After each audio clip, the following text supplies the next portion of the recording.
Okay, section 3.5 is all about completing the square. So we are going to solve a quadratic equation with the process of completing a square. Here are our steps that we're going to follow.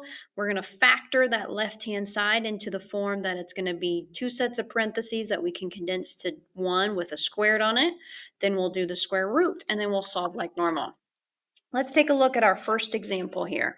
Our first example says x squared minus 4x plus 4 equal to 25. So my first step is seeing if this left-hand side will factor the way it is. So I would come off to the side somewhere, do your x, do your a times c. So I've got 4 on top and negative 4 on bottom. So I need factors of 4 that are going to add or subtract to 4. So I could do 2 and 2. The only way I would add to that negative 4 is if both of them are negative.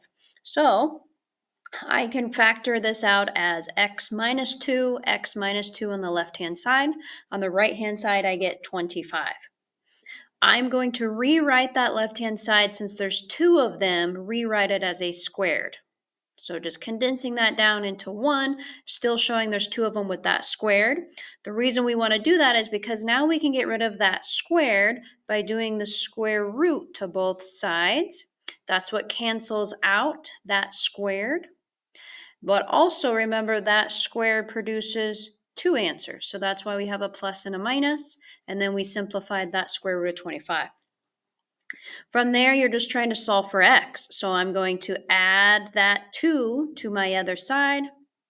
Well, I guess I went ahead and split it into my two equations first before I did that. So I set x minus 2 equal to positive 5. Then I set my x minus 2 equal to negative 5, because that's what this is telling me. There are two answers provided. And then I just solved where I added. So I added 2 there, I added 2 there, and I got my two answers. Pause the video and try the next question.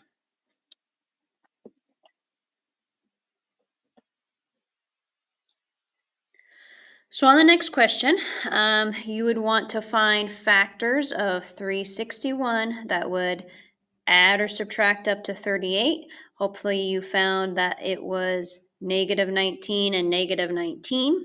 Then you can rewrite those two sets of parentheses as a squared.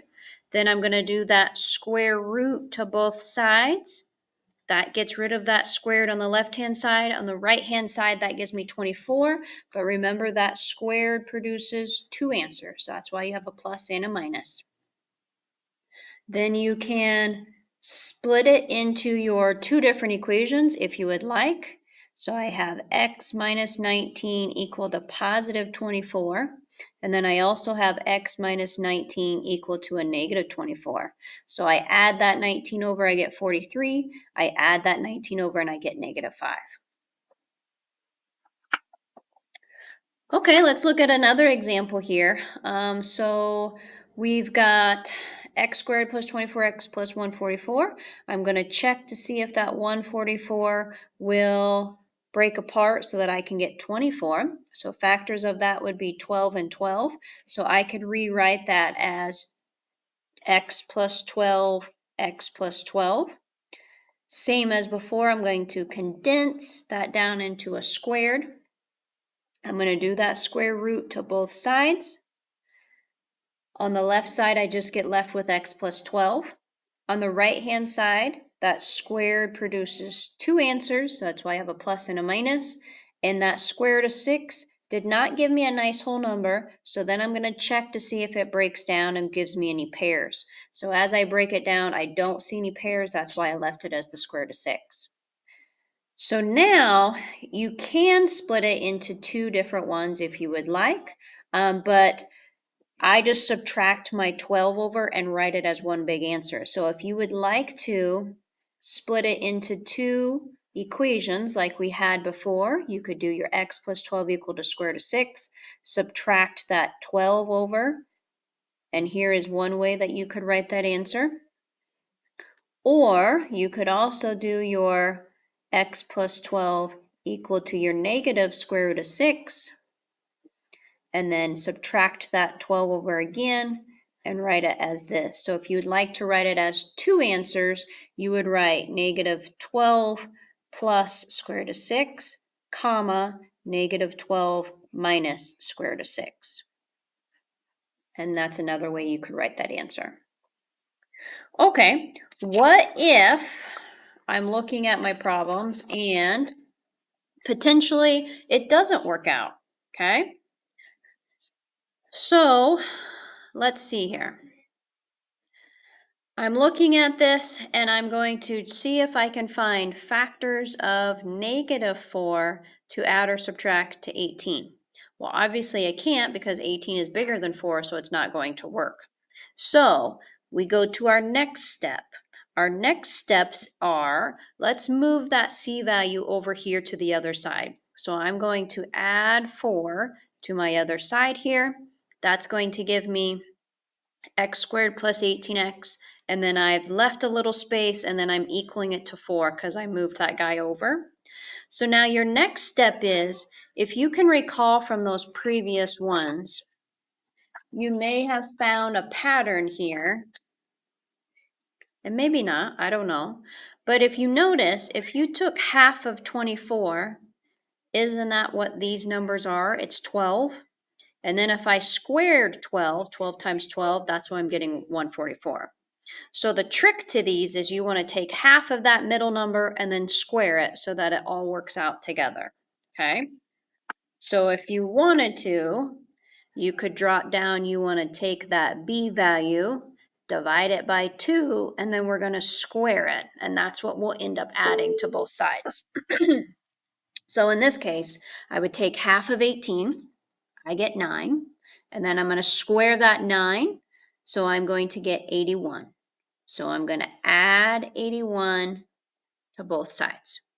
Again, half of that middle term, square it. So I got 9, square it. But what I do to one side, I have to remember to do to the other side. So that's why you're adding 81 to both sides. Okay? Now, what do I have? Well, now I have x squared plus 18x plus 81, same thing that I already wrote. And so where does that get me? Well, I can add these two together and I get 85. And then I'm going to check if that left-hand side will factor. So that is the whole point of us using that 81 number. So if it doesn't factor, you have used something wrong, right? So I'm going to check if I can find factors of 81 that give me 18, which I should be able to because the square root of 81 is 9. So 9 plus 9 gives me 18. So that's why I'm rewriting it as that x plus 9 quantity squared, because I have 2 of those x plus 9s. I just didn't write it out on that step. Okay, now it's the same steps as before. So I would do that square root to both sides. So I get x plus 9, that squared produces 2 answers, and then I have that square root of 85 that I'm going to check to see if it simplifies. So if I divide it by 5, I get 17.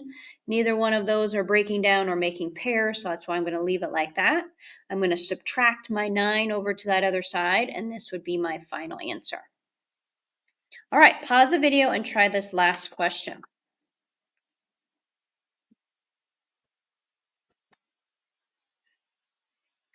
Okay, on this last question, first step is you want to add that 5 over, so it's over here.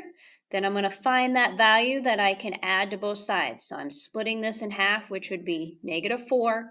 Then I'm going to square that -4, so I'm adding 16 to both sides. That's the magical number that you should be adding. Now I'm going to factor that left-hand side. So I'm going to find factors of 16 that give me -8. I can use 4 and 4. Since it has to add to -8, both of them need to be negative. So I would have x minus 4 as my two sets of parentheses. So on that left-hand side, I would have my x minus 4 quantity squared. On that right-hand side, I went ahead and added those two numbers together. Then I can do that square root to both sides. That's going to leave me with that x minus 4 on the left side. That squared produces 2 answers.